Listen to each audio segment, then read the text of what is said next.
Zaman dulu, rumah limasan adalah mayoritas rumah di pedesaan Jawa Tengah. Namun, seiring perkembangan zaman dan juga perkembangan perekonomian di Indonesia ini, banyak rumah-rumah limasan para penduduk yang direnovasi menjadi rumah bangunan. Hanya tinggal sebagian kecil yang masih mempertahankan model rumah limasan dengan mengganti dinding dari bata ataupun sejenisnya. Menjadi bukti bahwa kekayaan budaya di Indonesia ini masih dilestarikan.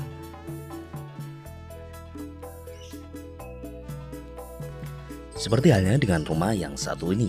Ini adalah rumah limasan yang dibangun oleh salah satu perangkat desa, Bapak Herno. Beliau adalah sekretaris desa Kepiat.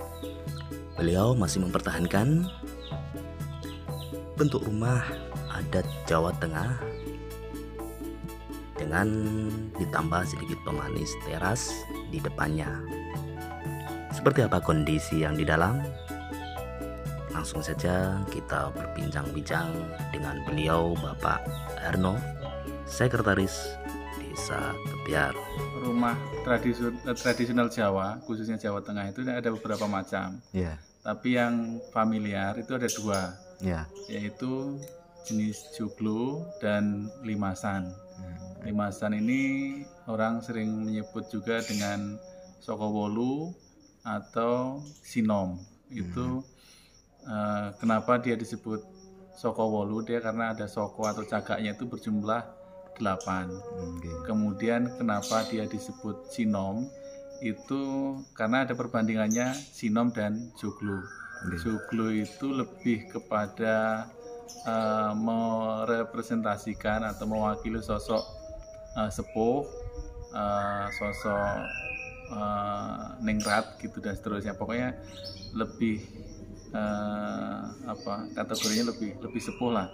Kemudian ada jenis sinom. Sinom itu melambangkan muda. Jadi kalau biasanya kalau orang Jawa dulu itu di belakangnya ada rumah sinom, kemudian di depannya sebagai pendopo itu ada rumah joglo. Itu melambangkan bahwa yang tua harus ada di depan. Untuk ukuran cagak ini berapa? Mungkin, Pak? Iya. Ini juga mengikuti petuah orang tua. Ya. Jadi yang seperti saya ucapkan tadi, saya memilih di angka 19. Padahal bahan waktu pertama kali ngumpul bahan ini bahan 22. Ya. Kemudian begitu bahan sudah kumpul sama orang tua disuruh untuk bikin angka 19. Ya kalau orang Jawa itu kan ben turahannya oke. Biar ada sisanya yang lebih banyak gitu. Kalau di angka 22 itu sisanya tinggal 2. Nanti kalau istilahnya, kalau sisanya tinggal 2 cukup dibagi sama suami sama istri lah. Anak-anak mau dikasih apa kan? Kalau turahnya sisanya banyak itu bisa untuk yang lain. Berarti kita ngambil filosofinya seperti itu. Filosofinya dibuat angka 19 itu biar turahane oke, sisanya biar banyak. Dari paling atas itu namanya nuwun, itu dari kata panuwun, tapi orang Jawa lebih menyingkatnya itu nuwun, itu dari kata panuwun. Panuwun itu kalau filosofinya permohonan. Jadi rumah itu ya kita dalam kehidupan itu paling utama itu permohonan kepada yang kuasa. Itu filosofinya. Kenapa dia posisinya paling atas dan disebut panuwun. Maka panuwun ini menjadi paling utama. Dia bisa menjadi faktor utama dalam menentukan hari itu. Yang dipilih hari itu ya panuwun itu. Dia akan dinaikkan di hari apa itu, hari lahirnya itu sesuai hari nuwun itu dipasang.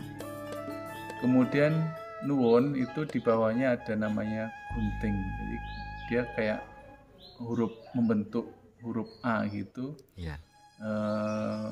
Ada sesuai dengan jumlah blandar pengerut tengahnya itu. Dia fungsinya untuk menopang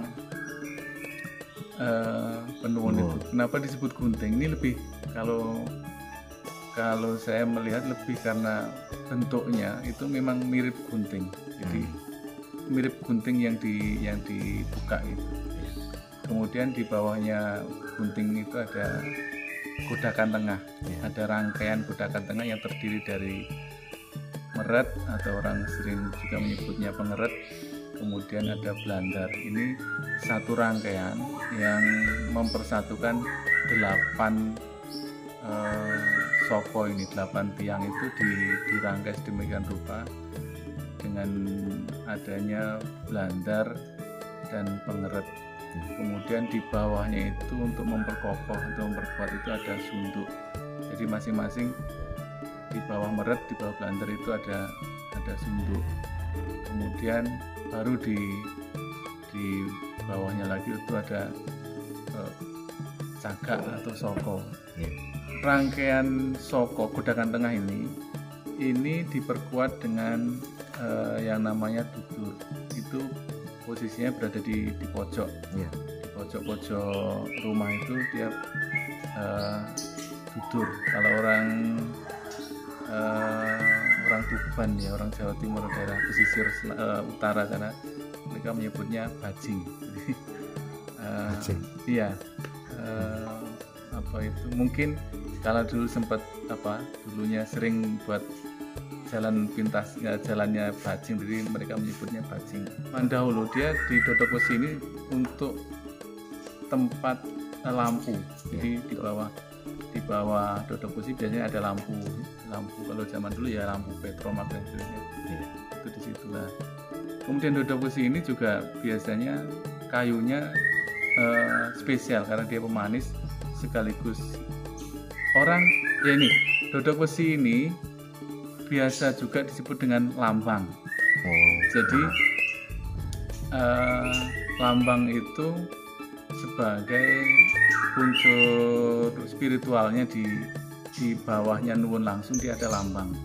Jadi untuk yang di atas itu untuk urusan ke yang kuasa, kemudian yang di bawah ini dia untuk urusan kepada sama manusia. Maka dia biasanya itu dia besarnya itu lebih besar dari nuwun, tetapi unsur kayunya itu ada sebagian tukang yang menyarankan tidak boleh jenis yang sama dengan penuwun. Jadi kalau nuwun itu kayunya jati, maka untuk lambang atau Dodok Wesi ini disarankan untuk jenis kayu yang lain. Maka biasanya kayu yang dipakai apa untuk Dodok Wesi? Dadap serep itu ya? Iya, dia pakai dadap serep. Fungsinya untuk menetralisir aura-aura negatif. Nah, kebetulan ini saya juga dapat dadap serep ini lumayan. Dari proses pencariannya, dari sekian kayu yang ada ini paling susah itu justru nyari dadap serepnya ini, yang seukuran itu, karena saat ini untuk masa sekarang ini sangat susah mencari dadap serep dengan ukuran sebegitu. Nah, itu kira-kira blandar ini kan ada blandar itu ada dua, blandar atas sama blandar bawah. Blandar bawah itu adalah rangkaian terluar dari semua itu tadi. Ada banyak sekali kayu, seperti mau bikin rumah lagi. Ini kira-kira apa gawe makna apa piye? Jadi saya dapat pesanan untuk membuatkan rumah sinom. Ada kawan di Jakarta yang ingin dibuatkan rumah dengan ukuran soko atau cagak atau tiangnya itu 16 cm. Kemudian 16-an. Tinggi itu 4 meter, standar lah 4 meter sampai dengan di meret. Kemudian lebar meret itu 3,5 meter. 3,5 meter. Kemudian panjang blandar itu di 7,5 meter. Nah, Berarti untuk apa itu? Untuk godakannya itu, Pak? ya, godakan tengah atau ruang tengah, ruang soko itu 3,5 kali 7,5 meter. Itu nanti kalau dijadikan rumah keseluruhan itu panjang dia angka 9,5, sama ke depannya itu di angka 7 sampai 8 meter. Tergantung nanti panjang tuturnya berapa, menyesuaikan lokasi. Artinya ini Pak Carek sendiri ngambil dari mana ini, Pak? Atau mungkin dari luar kota atau cukup dari lokalan sini? Kita ngambil dari perhutani. Tapi ada juga beberapa kayu itu yang kita ambil dari lokalan, karena selain kita mengambil dari perhutani juga memberdayakan atau memanfaatkan sumber daya yang ada. Kebetulan hari ini ada beberapa tetangga yang minta dibeli kayunya gitu, ya bisa kita manfaatkan itu. Kalau dari perhutani, insya Allah barang sebenarnya baik, dan kalau ada istilah jati kota. Iya, jati kota itu jati-jati yang kualitasnya premium lah, A3 dan seterusnya itu. Kalau jati kampung itu lebih pohon jati yang dirawat oleh masyarakat biasa. Perbedaannya nanti di serat kayu itu, untuk penggemar kayu jati biasanya bisa membedakan. Tapi hari ini selera itu sudah mulai berubah-ubah. Ada yang fanatik suka dengan serat perhutani dari hutan itu. Ada juga yang suka dengan serat-serat jati kampung. Ada istilahnya jati sungu. Kalau jati kapur ya tentu bukan kelasnya ya. Jati sungu itu kawasan Wonogiri Timur itu banyak menyimpan jati-jati jenis jati sungu. Ini kan pesanan ya.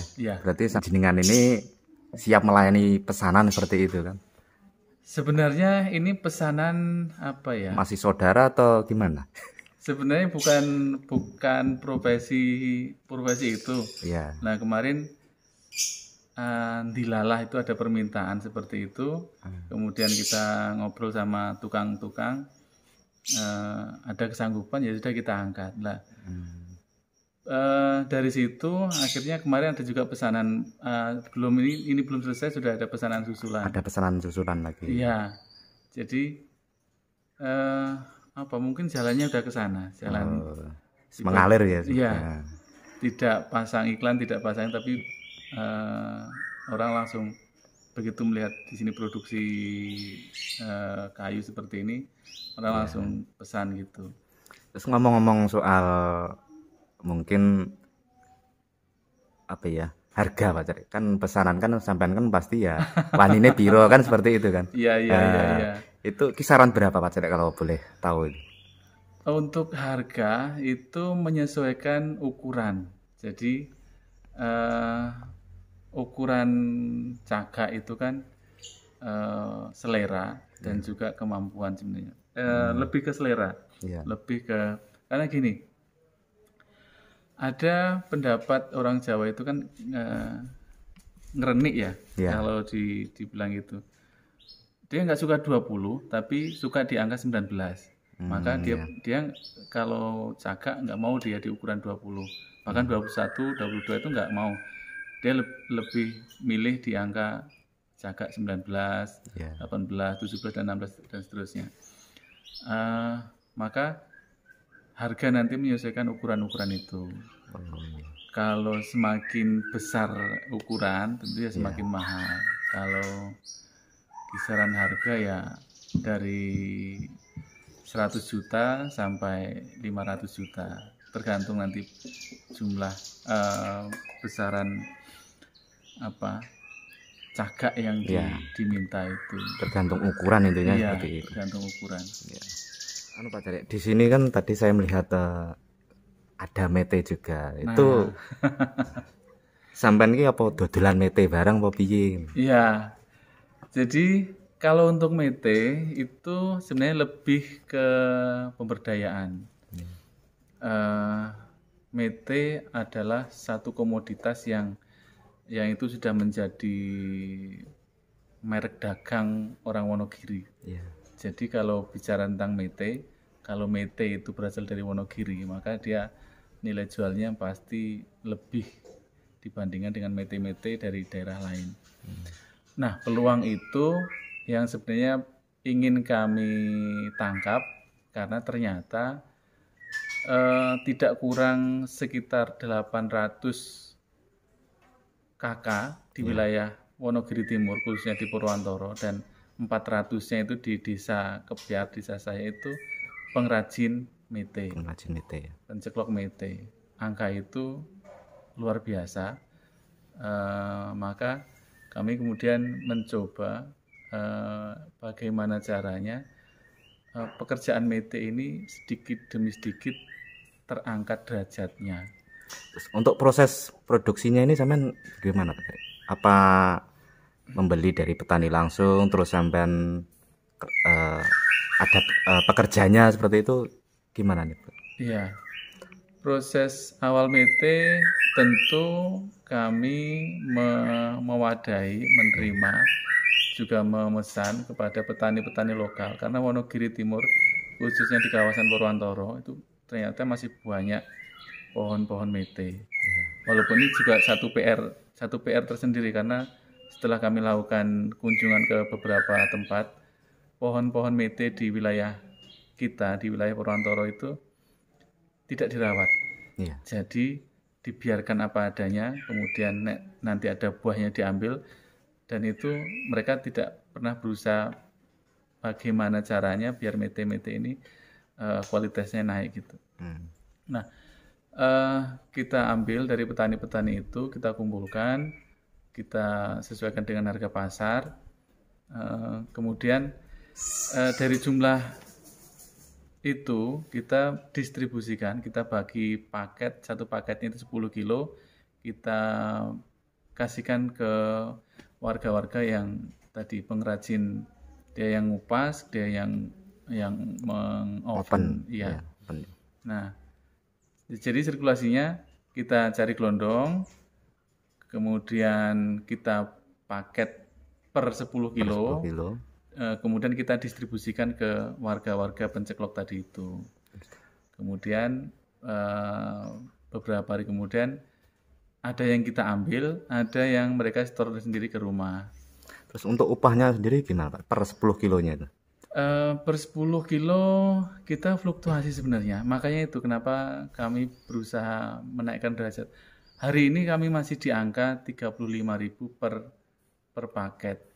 Sebenarnya angka itu bisa kita naikkan kalau tingkat produktivitas baik dari gelondong sampai dengan kualitas mereka melakukan pekerjaan itu bisa kita olah, bisa kita dampingi sehingga menciptakan kualitas yang baik. Hari ini baik, tapi belum istimewa. Baik itu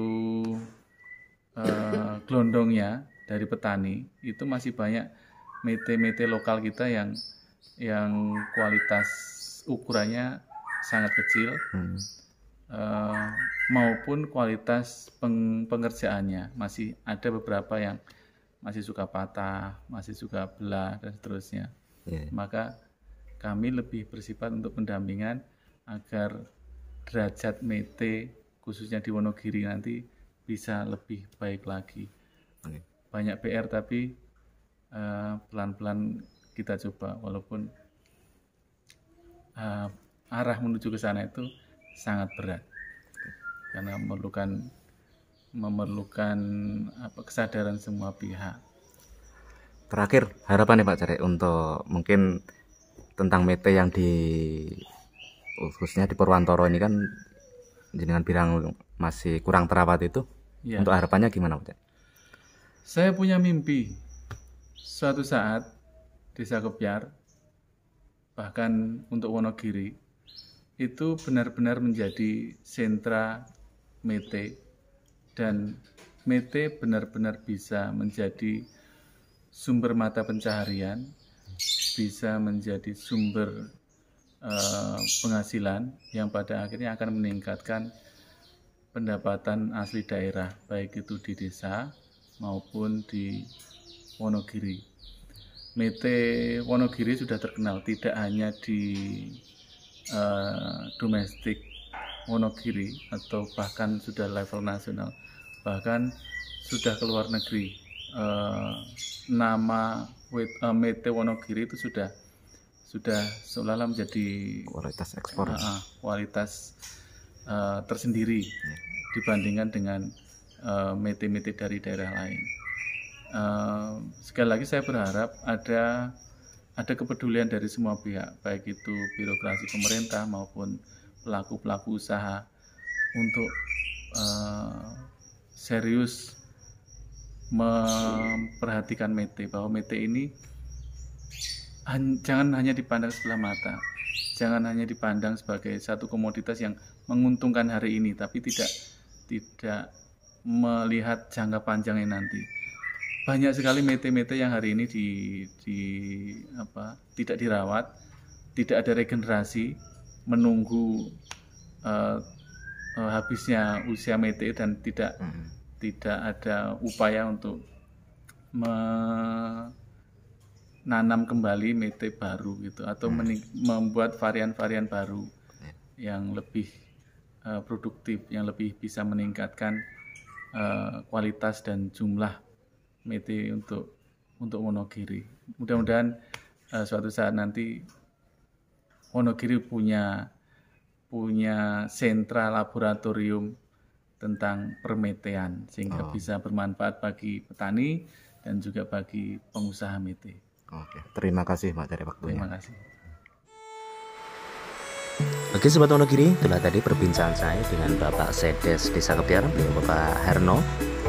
Semoga bermanfaat untuk Sobat Wonogiri semua, dan semoga apa yang beliau harapkan tentang pemberdayaan mete yang ada di Purwantoro khususnya dan di Wonogiri pada umumnya bisa menjadi lebih maju dan lebih baik lagi, dan terutama bisa meningkatkan perekonomian di Desa Kebyar ini.